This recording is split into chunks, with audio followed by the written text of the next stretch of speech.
Okay guys, someone asked me how to make these two bracelets out of duct tape. I'm going to show you guys how to make these. I'm going to show you how to make the flat knot first. They're both pretty simple once you get the hang of it. I'm showing you on scrap pieces because I don't want to have to cut big long pieces and try to show you guys.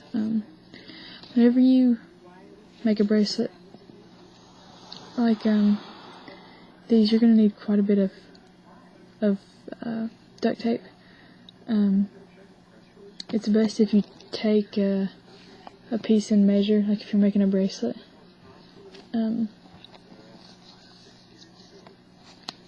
Measure and then take that and double it over like 6-7 times. Actually, you could probably do 7-8, just to be on the safe side, depending on how tightly. I pull mine really tight, so I don't need quite as much. Starting out, you might want to use 8 times the length, or 9, just to be on the safe side. And then next time you'll know if you need more or less. But and I'm actually going to show you. This is one that is just the duct tape is folded in half onto itself. And this is how big it turns out to be, which is quite big actually. You can see compared to the braid. Okay, maybe you can't see. Compared to the braid, it's a lot bigger. I don't really like this big. This one is cut in thirds. So I take one of these and cut it 3 times, making it into 3 strips. They don't have to be perfect. I just kind of cut them and not really dictate. I mean, like I said, it doesn't have to be perfect. You know, the smaller you cut it, the smaller it's going to be. You can see this one's fairly small to be duct tape, which you can see the length of the tape, or the width of the tape right there. But yeah, okay. You guys are probably going to need to tape yours down or tape it to something. I've been doing this so long that I don't have to do that. So I'm just going to kind of start. You'll need 4 pieces, at least 4 pieces. You can do it with more. I haven't done duct tape with more, but I can make a bracelet out of hemp with like 16 strings. I don't know how well that would do with duct tape, but yeah. But what you want to do is you need 2 strings in the middle. Two strings in the middle, sorry. Don't pay attention to this up here. I'm showing you on a scrap piece. Here.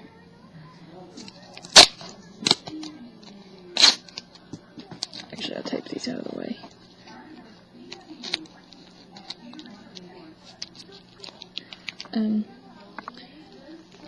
But yeah, you want to put 2 strings in the middle, and we're doing the flat knot first, which is this one. You start on one side, doesn't matter which side, either side doesn't matter, and you go over the 2 strings in the middle. Then you take the one on this side, go over, and you want to take it under, and then pull it through this loop, and then pull it through, which you're going to have a big long string you have to pull through. But you're just kind of tying a knot. You can see it's behind these 2 strings, and then through that one. And then you just pull it. And the more you do this, the better you will get at it. But, so there's your first knot. And then you want to come, if you start on this side, your next knot will be this side, so you're alternating knots. So you fold this over, this one goes over, then under, and through. Sorry, my dog's snoring. Okay. And then just pull it through. Bella, stop snoring. Stop. Sorry. Then you can see it's starting to form there.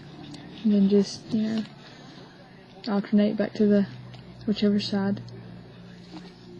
Over, under, and through. And just pull it. And you can see it's starting to form there. But that's the flat knot. Like I said, it's not hard, just you gotta keep alternating knots. And you'll be able to tell if you mess up and miss a knot or do the wrong knot, because your flat knot will start to turn, which is how you get this one, which I'm going to show you now. So the spiral knot, DNA strand, whatever you want to call it, pretty much the same principle, except you're staying on the same side. So you've got two in the middle. You still need to measure it the same way, 9 times the length of whatever you're making. Over, and this one goes over, under, and through, and then pull it through. And you're just gonna pull it, or the tighter you pull it, the smaller the knot will be. This is spiral, so you're going back to the same side. And like I said, it'll start to turn with you. This one over, and then it goes over, under, and through. Like I said, the more you do it, the better you will get at it. Like I said, you will need to tie yours down.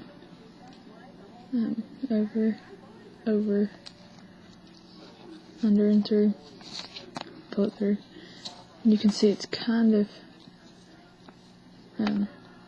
it's better if you try to keep your loops kind of going the same way instead of having it like that with a crimp in it right here. That way when you pull it, it pulls kind of smoothly, or lays kind of smoothly, instead of having a big like knot right there where there shouldn't be a knot. I don't know if you guys can, my camera's kind of a little blurry. You can kind of see it starting to turn a little bit. We've got 3 knots right here, and it's starting to angle and start turning. And you just keep on going.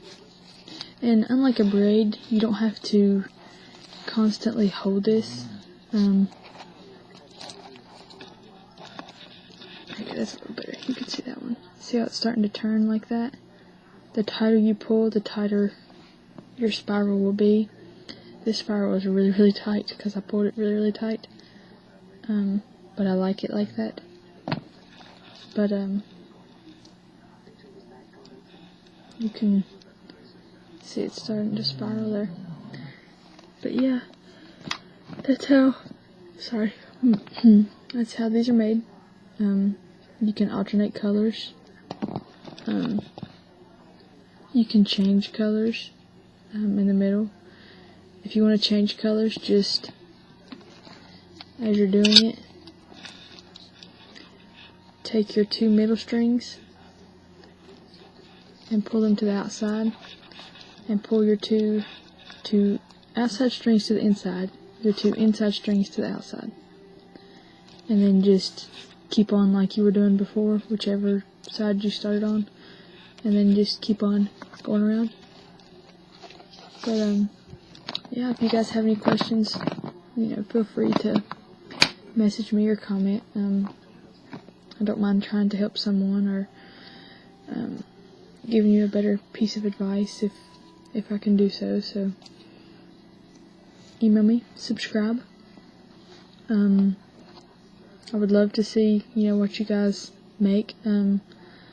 If you make something, use one of my videos, so feel free to share it with me. I will go watch it. Thanks for watching, and be sure to subscribe.